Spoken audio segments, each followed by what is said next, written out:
Thank you very much for the introduction. So actually I have studied the same as Aino, so the food development side. And I am Aitta. Currently I live in the capital region. I work for Valio as a research scientist. I'm in the R&D, so it's located in Helsinki. I'm going to tell my career story today. So, like I said, I'm a research scientist at Valio for 2 years now.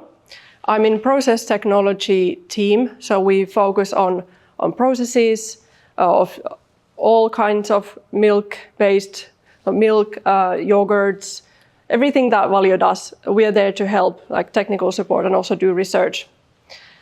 My research focus is milk proteins, so how to process milk proteins, what is their functionality, and also cultured dairy, mainly yogurts.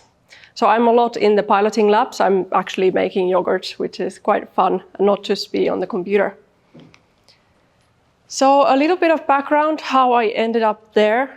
I was always really keen on food. I'm from the countryside. My dad is a farmer. Our milk used to go to Valio dairy in Oulu. So that's kind of runs in the family. And my grandmother was also working for Valio about 60 years ago for a brief moment. I'm always been interested in food, and I actually wanted to become a chef when I was on 7th or 8th grade. But the study advisor in the secondary school told me that, nope, you're good at maths, you're good in science, you will go to high school, and you will go to study the extended maths and physics and chemistry and biology. And so I did. And after that, I thought that I've always been interested in science, so I'm going to start studying biochemistry. Actually, I also applied to medical school, but I didn't get in. When I was studying biochemistry in Oulu, I still thought that I really like food, and I could see that the only real career path in the biochemistry was to do a PhD and do academic research, which I didn't want to do. So on the 3rd year, I applied to Turku to study food development. And I also did my bachelor's thesis on health benefits of bilberries. So just to guarantee that I would get to Turku. And I was chosen and I moved to Turku 2017. That was a big jump. I had always lived in the northern Finland, except my exchange studies in the UK.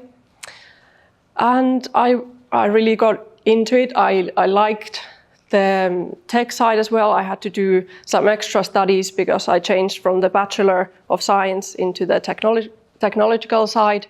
So in this lecture hall, I've studied my programming classes, and I also had to do some maths and physics and so on. I wanted to go straight to a company after the master degree, but I applied and wasn't successful. And at the same time, I was offered a PhD project, which was a continuation of my master's thesis. And I decided that I'm going to try it. And if I don't like it, I will then do something else.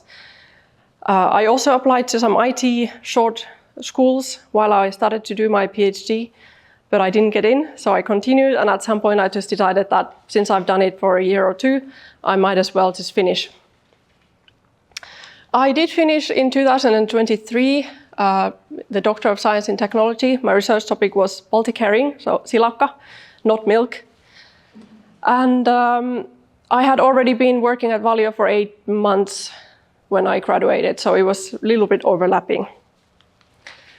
But why scientist? Why research? I'm a person who has always wanted to know everything about everything, so I was a really annoying child. I always ask why. My parents must have been really fed up. I wanted to dig in deep and know the basis of everything, not just if the teacher told me, oh, this is how it goes. Why? Why is it like this? So, of course, as a scientist, this is really crucial because I have to ask the why question all the time and dig in deep and find the answers.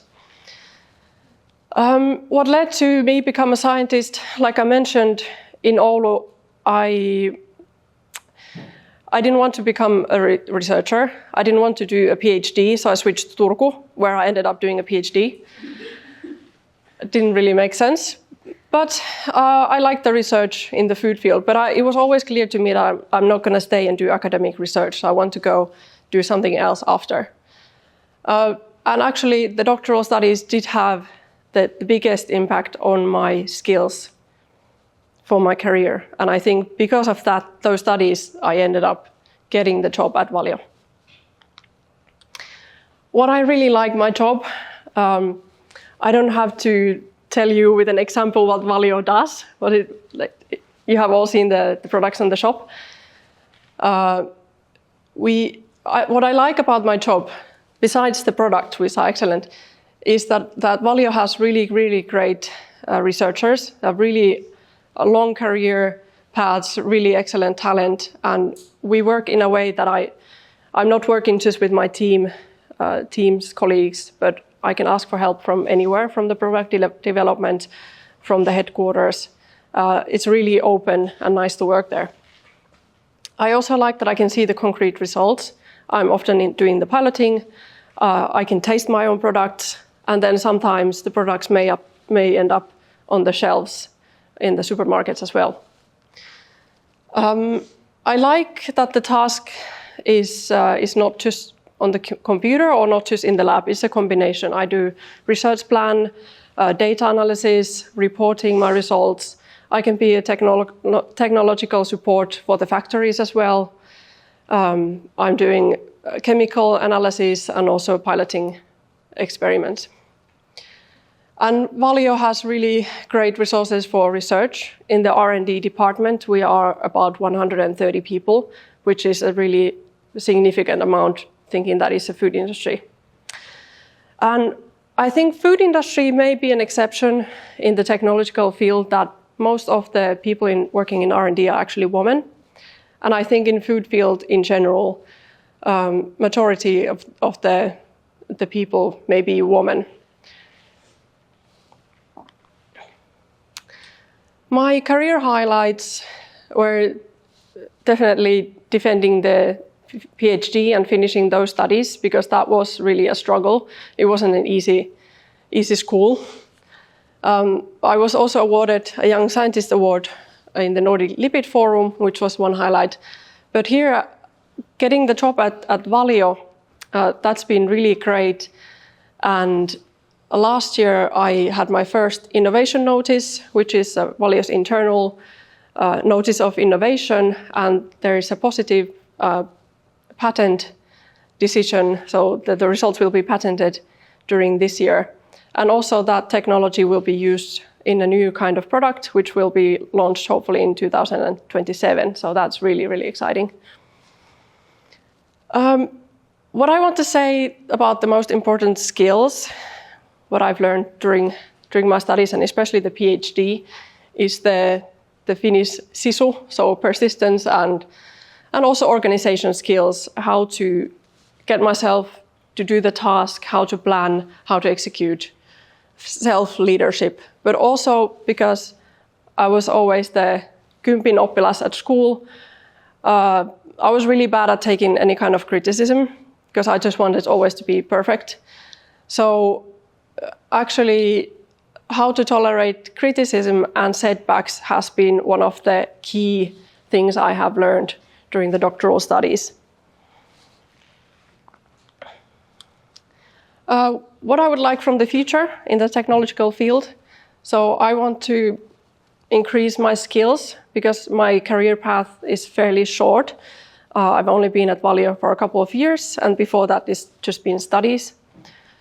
I want to, of course, expand knowledge through projects and conferences and collaboration. And what I really want from the future is to see my results in the supermarket or in improved processes, etc. If you are interested in food technology, there are other options also than research scientist, and it also depends if you want to do the master or continue to do the PhD. I've listed here some options just as an examples what you could do after finishing in the food development, for example. Academic research is one option. If you're not into that, there are government jobs in the, for example, Finnish Food Authority, Customs, or Natural Resources Institute, private sector, of course, companies and startups, analytical services, organizations, and patent offices. And here I've also put some job titles, what you could become in those jobs, such as research scientist, food developer, a quality control specialist, food inspector, consultant jobs, manager and leadership positions, production planner, production manager, project coordinator. It is really, really vast. And what you choose during the studies, different subjects, different internships and trainings will guide your interests and where you might become. In the end, I have an inspiring quote from Saku Tuominen. In English, it's something like, "To which we say yes and to which we say no defines our lives." And before I heard this, I always thought that I've been just floating around. I just ended up doing the PhD somehow, and I just ended up going to this path. But actually, thinking back, I made those choices, like making the choice to move to a different side of Finland, making the choice to switch to a different speciality, making the choice to move to a different city after the job. That really is what defines your careers. And I would like to encourage everyone to make good decisions. Some decisions are bad, but be conscious about the decisions that they might lead you to exactly where you should be in the future. Thank you.